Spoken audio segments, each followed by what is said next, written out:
Hey everybody, Jennifer Schaus here, coming to you live today from Washington, D.C., and thank you for joining us in our webinar series. This year in 2024, we are obviously covering the FAR, the Federal Acquisition Regulations, so thanks for joining us. A little bit about the series, we're covering each part and we're going sequentially through the list. The webinars are on Wednesdays and Fridays, so today is FAR Part 8. Friday will be FAR Part 9. We skip over any federal holidays, and the season will conclude at the end of July, if I'm not mistaken. If you're looking for any of the recordings, they're going to be found on our YouTube channel, and then the PowerPoints end up on slideshare.net. We do have sponsorship and advertising opportunities available. A little bit about us. We are based in downtown DC and work with established government contractors, helping them with contract vehicles, specifically GSA schedules, but we also provide some other services that are listed here on the screen and also on our website. In the event that you're selling to federal contractors, we do have a media kit, which gives you information on ads that you can place in our Monday newsletter, event sponsorship, and other services, digital marketing services that we offer. Here are some classes that we've got coming up. A GSA schedule class with our friends over at the Michigan Apex Accelerator. Again, these were former, PTACs, Procurement Technical Assistance Center. This is complimentary. It's Thursday, March 28th, 11 to 12 Eastern Time. This is also on our website under events. Even though it's a webinar, you'll find it under the events section on our website. It's complimentary. If anyone's looking for help with DHS PACS 3 or NASA SOUP 4, we can help with those proposals. And then a couple additional webinars that are coming up next month, which is not too far away. Our friends at the Federal Forecasting app are putting on a webinar with us, building relationships in federal contracting. Agile ATS, they are a online platform for recruiting. So their webinar is covering recruiting strategy, systems, and tactics. And then as you can see here on Tuesday, March 26th, my GovWatch has conducted a study, or they surveyed a bunch of contracting officers and came up with some really interesting information about solicitations. And I would say that this is going to be, I think, a very fun and informative webinar. That's again on Tuesday, March 26th. These are all on our website under the event section, and they are all complimentary. If you're interested in SBIRs or STTRs, you're going to have to wait until June. But this is a two-part series with Carrie Palmatier from Palmatier Law. Again, these are complimentary webinars and also listed on our website under the event section. Now we want to thank our sponsors. The reason that our webinars are complimentary is because we do have these great sponsors who are able to help cover our costs and ensure that the webinars are promoted across various platforms. So we want to thank our friends at GovEvents, the premier platform for posting events related to government and government contracting. You can find all of our webinars, over 650 of them, and our events on govevents.com. And we also want to thank Tom Johnson and his team at Set Aside Alert. That's the go-to publication for contracting opportunities for small, women-owned, veteran-owned, HubZone, and 8A firms. Visit setasidealert.com for more information. The Fairfax Economic Development Authority has an online calendar of events and webinars, and we want to thank them for posting our events and webinars on their calendar. The Virginia Apex Accelerator at George Mason University in Fairfax, Virginia offers free one-on-one counseling to established government contracting firms in Virginia on federal, state, and local procurement topics. If you're interested in learning more, please use the links provided to explore their services, review homework recommendations, register for live training, and find useful links to agencies and other self-directed learning. One-on-one counseling is limited to eligible client companies, and appointment requests are handled in the order they are received, and they're also based on counselor availability due to very high demand currently. Online resources and group trainings are free with no restriction on your business location. The Greater Reston Chamber of Commerce has a monthly government contracting council meeting. It's there to help you network with contracting peers, learn about upcoming events, opportunities, and also contribute to future programming. The meetings take place the fourth Tuesday of each month at 8:30 a.m. at the Greater Reston Chamber of Commerce in Reston, Virginia. The next meeting will be on Tuesday, February 27th. If you've got information or if you have questions, please contact Alicia Field. Her email address is there at the bottom of the screen. Okay, bid speed. Do you want help winning government contracts? Bid speed can help. Users can find bidding opportunities from federal, state, and local government. Additionally, you can search for teaming partners, incumbent point of contact, expiring contracts, compliance matrices, and also proposal templates. Create your login today at bidspeed.com. Bidspeed is an official partner of the SBA's 7J Management and Technical Assistance Program. The Federal Business Council. Events are the ultimate engagement channel to bring government and industry together. 68% of government personnel report that they attend more than one event each year. FBC has worked with government and industry for 45 plus years to create gatherings where ideas are shared and to help government achieve its goals. This includes agency industry days, cybersecurity symposiums, tech expos, and off-site meetings. FBC provides full lifecycle meeting planning and event management. With over 5,000 meetings under their belt, FBC has the experience, systems, and personnel to make your next event exceptional. Learn more at fbcinc.com. And GovBrew. Please check out our friends over at GovBrew. GovBrew is the most read government contracting newsletter, keeping thousands of government contracting professionals in the loop with news, updates, and opportunities in the federal contracting market. All in a fun and accessible email that only takes 5 minutes to read. It's 100% free to join. It goes out every Monday, Wednesday, and Friday at 7 a.m. It's filled with great content, event postings, webinars, and more. And we encourage you to sign up at govbrew.co, or you can use the QR code you see on the screen. Okay, now we're going to actually dig into the reason that we're all here today is to learn a little bit about our Part 8, and I'm pleased to welcome Adam Lasky. He's got some great content for us today, and I'm going to go ahead and put myself on mute and turn the floor over to Adam. Adam, great to have you with us today. Thanks, Jennifer. Thank you so much for having me, and thank you all for attending. Good morning or good afternoon, wherever you are. I'm in Seattle, but know everybody's all over the place. Welcome, and I wanted to talk a little about FAR Part 8 today. FAR Part 8 is something that comes up seems like increasingly more in my practice as we see more and more work move towards GSA schedule BPAs. But FAR Part 8 involves a lot more than GSA schedules, and I'm going to talk about what else it involves as well as a little bit of overview of GSA schedules. So that's such a dense topic, it's probably kind of its own little topic for another day in some ways. Next slide. So we're going to talk about, well, let me first just give you an overview. FAR Part 8 essentially covers priorities and mandatory sources for supplies and services for the federal government. We're going to talk predominantly today about FSS, acquisitions from nonprofit agencies employing persons who are blind or severely disabled, which is commonly known as the Ability One program. And we're going to also talk a little bit about acquisition of printer and related supplies and leasing of motor vehicles. We're not really going to talk about the federal prison industries or the purchases, kind of internal purchase policies, simply because they don't really have a lot of applicability to contractors, unless for some reason the federal prison industries decides that they're going to start producing a product that your company makes. Next slide. So subpart 8.0 of FAR Part 8 essentially lays out the priorities and mandatory sources for supplies and services for federal government buyers. With respect to supplies, subpart 8.0 dictates that when an agency is trying to acquire supplies, they must first look at their own inventories. Then they must look to see if there is excess from other agencies, and there's some guidance on that in subpart 8.1, but we're not going to talk about that today.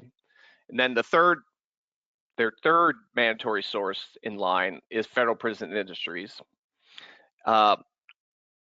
which is, I believe it's a corporation owned by the District of Columbia that essentially is what it sounds like. It's essentially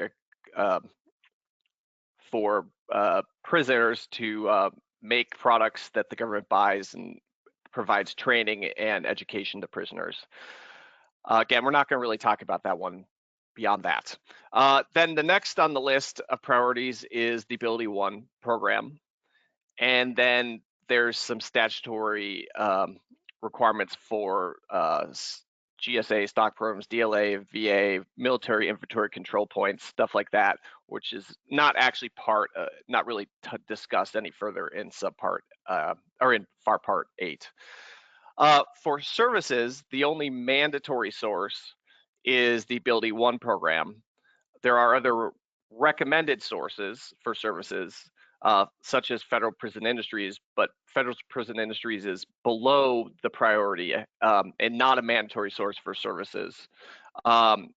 Whereas for supplies, it's the other way around. Federal Prison Industries is priority over Ability One. Next slide. So beyond these priorities that are more generic, there's also some mandatory sources in FAR Part 8 with respect to very specific supply and service types. Public utilities, which is not actually then discussed any further in Part 8, but is instead in FAR Part 41, so we won't cover that today.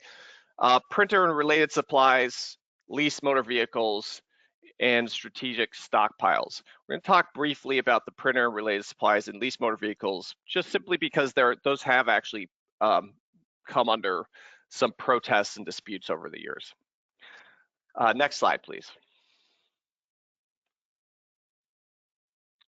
So subpart 8.0 also has suggestions where the government should look for supplies and services if it can't satisfy through mandatory source. For supplies, suggestions are federal supply schedules. We're going to talk about that. Other GWACs, multiple agency contracts, and basically anything that's not an individual procurement. And for services, like I said, Federal Prison Industries is the recommended source if the service is not provided by the Ability One program. That being said, there are the Ability One programs we're going to discuss does a lot of services that are very complex and on military bases. And the Federal Prison Industry is just based on the mobility of its people is pretty limited in the type of services it can perform. So it's not really a direct competitor for most services that you would think of being competitively procured. Next slide. So starting with subpart 8.4, federal supply schedules. So I think this is probably what people are most familiar with and probably what you're going to come across most in Part 8 of the FAR. So the Federal Supply Schedule program is directed and managed by GSA and provides agencies with simplified contracting procedures for obtaining commonly used supplies and services at prices associated with economies of scale. Typically, there are two contracting agencies involved in an FSS procurement. You have the Schedule Contracting Agency, which awards the basic schedule contract, and that is almost always GSA. There are some, GSA does have some delegable authority to some degree on that.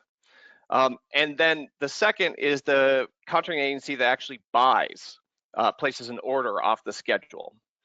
And that can actually still be GSA, but it's often not. And that ordering activity, that can be pretty much any federal agency, but it also can be, under some circumstances, state and local agencies. For instance, we had a client who had a GSA schedule contract that then was awarded a BPA under that schedule contract. We'll talk about those in a moment, by FEMA, and that BPA specifically had special authorization for state and local entities to buy off this federal schedule. So GSA used to have 24 legacy schedules for different products and services, they've all been now, or at least if they haven't been, they're certainly in the process of being consolidated under a single mass contract. So if you had many contractors used to have more than one scheduled contract, now I believe everybody just has one scheduled contract. The scheduled contract contains your list prices for items. Most scheduled contracts, the scheduled contracts are accessible online. The GSA schedule program is not governed by FAR 13, 14, 15, or 19 competition policies. 13, 14, and 15 are generally the procedures, competition like source selection procedures that are involved with most acquisitions, competitive acquisitions, and FAR 19 is essentially the FAR small business rules taking from the SBA regulations. They don't specifically apply, but that doesn't mean that the concepts from those from 13, 14, and 15 don't apply to the extent that the agency prepares a solicitation that is consistent with the same concepts in those 13 or 14 or 15 areas. Though I don't think I've ever seen something to mimic a FAR 14 in a underneath a GSA schedule. I certainly have seen things that look a lot like 13 and 15. And while GAO and the Court of Federal Claims will not generally find that GSA schedule purchase has to comply with very specific regulations in those in 13 or 15, they still will look to make sure that the kind of equitable policies that are in 13 and 15, to the extent applicable, are complied with in the GSA schedule procurement under FAR 8.4. Next slide. So there are several ways that agencies can buy off GSA schedule contracts. One way, and I will say is probably in the world I work in, becoming less common, though I'm sure that in other areas it's still very, very common, probably still more common, but at least in the areas that I work with contractors, largely contractors doing larger service contracts, the direct order process is becoming less common. But basically, this involves an agency conducting some sort of open competition amongst schedule holders. There can also be a set-aside competition amongst schedule holders. We'll talk about how you kind of have a set-aside schedule here. Well, actually, we'll go into that real quick right now. So when you're awarded a GSA schedule contract, you would certify your size at that point. And if you are small, if you're SDOSB, what have you, your schedule contract is going to be classified in GSA e-buy system as small. The schedule contracts are 5 years in length and can be renewed, I believe, 3 times for a total duration of 20 years. Every time you do a renewal, you need to essentially recertify your size, and if you no longer are small, you're going to be reclassified and you will not be seen as small in GSA e-buy. In addition, if you go through an M&A, you may have to recertify to GSA, and they may reclassify you as other than small at that point. Generally, the set-asides under the FSS schedule process are based on whether or not you are classified in the e-buy system as small or a status category. The SBA rules that are very complex for most procurements really just do not match how the FSS process works at all. Very, very confusing.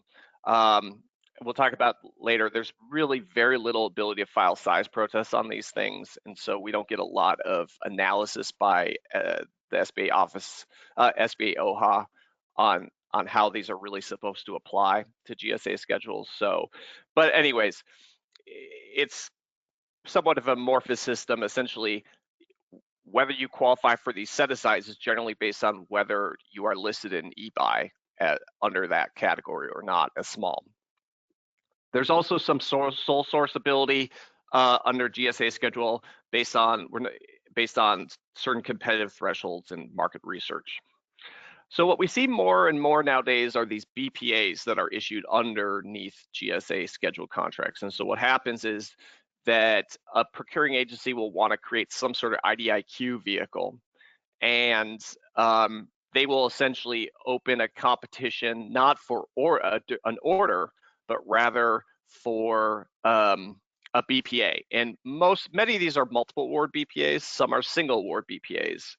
And the result is, if it's a multiple award BPA, it's essentially the same kind of concept as if the government was competing an IDIQ contract and say trying to find 5 awardees, which then those 5 awardees of these BPAs would then compete subsequently for task orders under the BPA. The thing is, though, the schedule flows through. So the schedule will flow through to all these orders. It gets even more complicated because GSA has this thing called the GSA Schedule Contract Team Arrangement. I don't know, I wouldn't call it a program, but it's their special way of teaming, which to the best of my knowledge, no other agency uses. And it's probably one of the most confusing and hard to understand why it makes any sense or is of any benefit programs that I've seen in the government for teaming. Essentially what happens is, and I've not seen these on direct orders, I've only seen these on BPAs, though I don't doubt that they could do them with direct orders too. But essentially a team, you enter into somewhat of a teaming agreement and compete for a BPA as a team, and there's a team lead, but all the people on the team have to have GSA schedule contracts. And then if your team is awarded a contract and you compete for an order, order is awarded a BPA,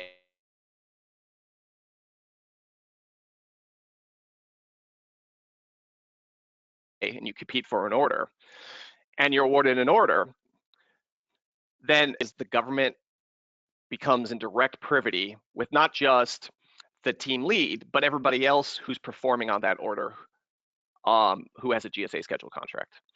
It's really confusing. It's actually led to some litigation in recent years between GSA CTA team members because of how confusing it is. And it gets even more complicated because while GSA understands this process, the agencies who are buying ultimately off these schedules are not GSA for the most part. And many of them do not understand the CTA process very well. So it's an interesting program. I think that maybe is putting it nicely. Next slide. I would strongly advise talking to a very skilled lawyer before you ever do a CTA. I'll just leave it at that. It's very, very ripe for problems. So, some common procurement pitfalls with GSA schedules, contract procurements, beyond just like the typical, the agency didn't evaluate my proposal correctly, arbitrary, capricious. Probably the most common thing we see is the awardee proposed something that wasn't on its schedule with some very small limitations. You can't do that. Now, what is on your schedule and what is the government asking for can often be very amorphous. And so it's not always that hard to say, well, that is on my schedule. But sometimes it is not possible to do that. So that is something where protests have been sustained, and often something not really agencies catch that well, I think, when they're evaluating proposals. They're not. The other thing, there's been a bit of a recent trend, especially on large GWACs, which are like basically non-scheduled contracts where a government entity is trying to create a massive IDIQ contract setup with many awardees so that they can then award many orders under that. A lot of the times now we're seeing with these GWACs, this highest technically rated fair and reasonable price source selection method, where basically the only thing they look at on price is it too high? Is it over a certain threshold? Otherwise, if it's not, then your price doesn't really matter, and they award to the companies that are most highest technically rated. So since GWACs and BPAs have a lot in common in terms of what they're used for, sometimes agencies have tried to use this process through the GSA schedule BPA system, and GAO has said that's not permissible because FAR Part 8.4 specifically mandates consideration of lowest cost alternative as part of best value selection for a BPA. Next slide. Another thing to keep in mind is that, I mean, sometimes with these large IDIQs out there, the government does these large IDQs sometimes to avoid bid protests. So like while there's going to be it's very common for there to be a large number of bid protests on large GWACs. Once the GWAC is awarded, it becomes much harder to protest orders under GWACs because of the FASA task order bar, which basically says that you can't protest a task order award under $10 million for a civilian agency and under $25 million for a defense agency at GAO. And at the Court of Federal Claims, it's except for some very, very limited express exceptions, which predominantly are that the order is outside the scope of the IDIQ, you can't protest at all. But the Federal Circuit has held that the GSA mass contracts are not contracts under FASA. So therefore, the FASA task order bar doesn't actually apply at all to orders or BPAs or orders placed under BPAs where the ultimate highest level contract is a GSA schedule. So sort of unlike these other big GWAC systems or GWAC systems, that you can protest a GSA schedule order no matter what size it is, which is kind of nice, I think, from my perspective. On the flip side is there's almost no ability to file size protests in the GSA system. The one time you can file a size protest, well, two, would be if there is, at the time a company wins gets awarded a schedule contract. And potentially at the time an option is picked up, but definitely at the time that they awarded their actual GSA schedule contract. The problem is your time to file a size protest is very, very short. And you would really have to be paying a ton of attention and really looking for somebody specifically going after a GSA schedule contract to know, to look for that. So it's very, very rare to see that. You can't file a protest of a BPA or an order, a size protest, unless there's a specific recertification requested, which I almost never see in the GSA schedule system. And while I do see sometimes statements saying we're going to check to make sure that you're small or something like that in the solicitation under the GSA schedule system, those aren't usually considered to be recertification requirements according to SBA OHA's decisions. So there isn't usually almost never a size protest right on BPA or orders. Next slide. So that's the end of, we're going to talk about subpart 8.4. It's, again, an extremely dense area. It probably deserves its own presentation. So we're going to talk next about the Ability One program. So the Ability One program originally was through the Wagner-O'Day Act in 1938, and some years later that became the Javits-Wagner-O'Day Act. And the purpose of the program is to promote federal contracting employees for blind and severely disabled persons. Next slide. So the U.S. Ability One Commission maintains something called the procurement list. So the procurement list is officially all the requirements currently in the Ability One program. Commodities and services the Commission has determined suitable to be furnished by to the government by nonprofit agencies for blind or nonprofit agencies employing persons with significant disabilities. The nonprofit agencies are essentially the contractors in the AbilityOne program. There's a separate list for services and products. I think it's importantly to keep in mind that for services, it's not like the list doesn't say janitorial services and then list like 7 or 8 nonprofit agencies. What it says is a specific service being provided to a specific agency at a specific location by a specific NPA. So it's very, like it's when things are being added to the list, it's not generic. It's not generic services at any old location. Next slide.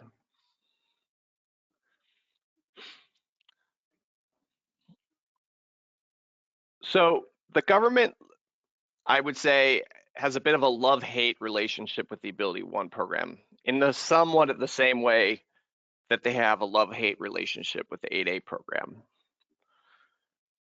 I have seen contracts make their way onto the procurement list because, well, let me read this real quick. Well, no, let's keep going. So I've seen contracts make their way to the procurement list because the agency has had so much trouble procuring a service, for example, that it's gone through protests and through their own problems has the protest been successful, and the agency is looking for a way to avoid the headache of a full-on competition. And this does provide that. The downside, though, to agencies, I think, is it is really hard to take a product or a service out of the procurement list and out of the AbilityOne program, and even to switch it to a different nonprofit agency contractor once it's on the list. Very, very difficult. And people sometimes say, well, for the 8A program, once 8A, always 8A. Well, there's a lot of ways to take a service or a product out of the 8A program. The SBA has kind of built a lot of very clear avenues for contracting agencies to do it, and it happens a lot. There is not a clear path to take something out of the procurement list. So this is a quote from Court of Federal Claims case from 2021. Once a product service is added to procurement list, federal customer must buy from the qualified NPA on the list unless the commission determines that none of the nonprofit agencies participating in the AbilityOne program are capable and desirous of furnishing the commodity or service to the government, or if the AbilityOne Commission decides that the commodity or service is no longer suitable for procurement from nonprofit agencies employing people who are blind or have severe disabilities. So kind of once you're in, really hard to get out. Next slide. I will note the AbilityOne Commission has actually, I think, tried to create some flexibility there. And I think we've seen a lot of litigation in this area where nonprofit agencies have ended up filing protests because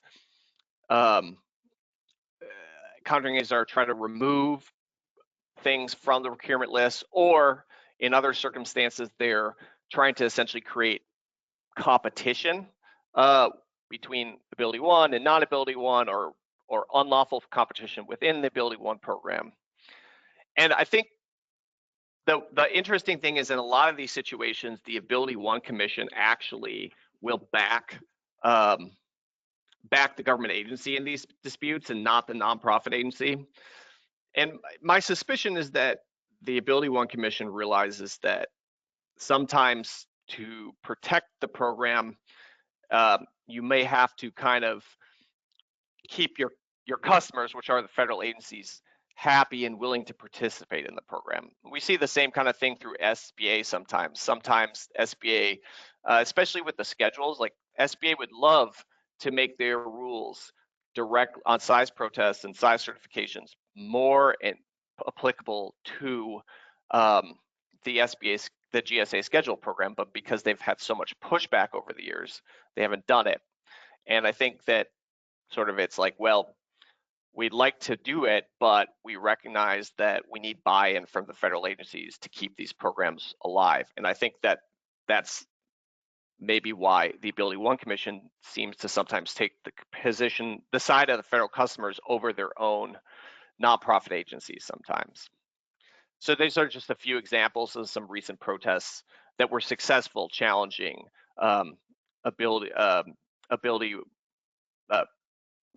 federal agencies essentially trying to evade pieces of the AbilityOne program. Next slide.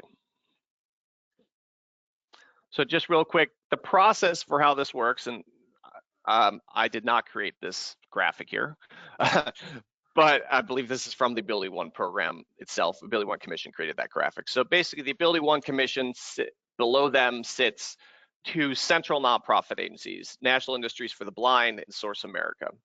And then below them are the nonprofit agency contractors. And the nonprofit agency contractors who employ a severely disabled persons are below Source America. That's what we see more often in the world I live in. And the blind is under National Industries for the Blind. And so what happens is when a federal agency is interested in putting a procurement into the AbilityOne program, the agency identifies the need and conducts market research, including whether the requirement is suitable for AbilityOne. Then the CNA, Source America or National Industries for the Blind, will conduct some degree of an incumbent adverse impact review to determine whether or not there are certain rules that will preclude a requirement going into the Ability program if it would have a significantly enough adverse impact on an incumbent performing that requirement, and then advises the suitability. Then the federal agency will negotiate terms and fair market price with the contractor, the MPA, with the assistance of Source America or National Industries for the Blind. Once that's negotiated, the CNA, Source America or National Industries, will send a proposal to the AbilityOne Commission to add the product or service to the list. The commission considers that, it's published in the Federal Register, and if it makes it through that process, the service or product is added to the procurement list, and then you can award the contract. And this process generally takes 6 to 12 months. Next slide. So again, those are probably the two things that you're going to see most in FAR Part 8. I mean, they're not like 90% of your FAR Part 8 issues, probably more like 99% are going to be either in one of those two programs. I will say we certainly have seen an increase in visibility on AbilityOne over the last several years. So just real quick, in case you happen to be in the printing industry. So Subpart 8.8 covers printing and related supplies. Essentially, it requires agencies to use the Government Publishing Office's Covered Publishing Office, which is actually through Congress, for covered printing services unless an exception applies. Now, there's actually been some really interesting issues regarding whether this, because the GPO is within the legislative branch, or controlled by the legislative branch at least, whether this is a separation of powers issue that results in this being unconstitutional. There was a bid protest that made its way to the Federal Circuit in 2021, where the Federal Circuit determined that essentially that it probably was unconstitutional unless they really narrowly, so they basically, instead of avoid the constitutionality issue, they decided to narrowly construe the term printing for this procurement, so that they could find that this contract was actually outside the scope of GPO, of something that had to be sent to GPO, because it didn't meet the definition, a very narrow definition of printing, and therefore they were able to avoid the constitutional separation of powers issue. So interesting case that surprising. This is your one constitutional issue that involves subpart 8.8 or subpart 8. Next slide. So the last topic here real quick is leasing of motor vehicles. If the government wants to lease motor vehicles, it needs to go to GSA first to see if GSA can provide it. If they cannot, then they can use subpart 8.11 to enter into lease agreements. There's different rules, slightly different rules based on the duration of lease agreements. But in general, in order to do this, the agency must certify that the vehicles they are requesting are maximum fuel efficiency, minimum body size, engine size, and equipment necessary to fill their operational needs, meet prescribed fuel economy standards, and are essential to the agency's mission, especially in the scenario where the agency is asking for a vehicle that's beyond a compact, small or subcompact passenger vehicle. The contract has to specify several things. I think this is kind of instructive, is that anybody entering into one of these contracts on the contractor side needs to be very careful, because the government is going to dictate terms that are going to be a lot different than a lease that a dealership would ever enter into with a private party. And so it needs to include method computing payments, whether the contractor or the government is responsible for furnishing gas, oil, antifreeze, and emergency repairs. And also the default is that the contractor is going to be responsible for performing all maintenance of the vehicles. There actually has been a dispute make it to the boards of contract appeals on this, and just the end result was that the contract was deemed so ambiguous and unclear because of how poorly it was put together that the dealership couldn't enforce it to get paid for anything other than the vehicles it actually had provided, and couldn't enforce the contract. The contractor was trying to say that it had exclusive rights to be leasing the vehicles to this agency, and should have been paid for the vehicle, for basically damages for the fact that the agency had used other sources besides itself for leases. And the Board of Contract Appeals said the contract was so unclear that they couldn't enforce it. So a good lesson when you're doing one of these novel type of areas that's governed by a weird subpart like this, that need to be careful and conscious that what you're looking at is not going to be what you might expect with a typical commercial contract. So I think that is my last slide. Thank you very much. Adam, that was a great presentation, very well done, and thanks for sharing your time and expertise and putting together these great slides. As we mentioned earlier, everything is recorded and complimentary. You'll find the recording on our YouTube channel, along with 650 or more government contracting webinars and videos.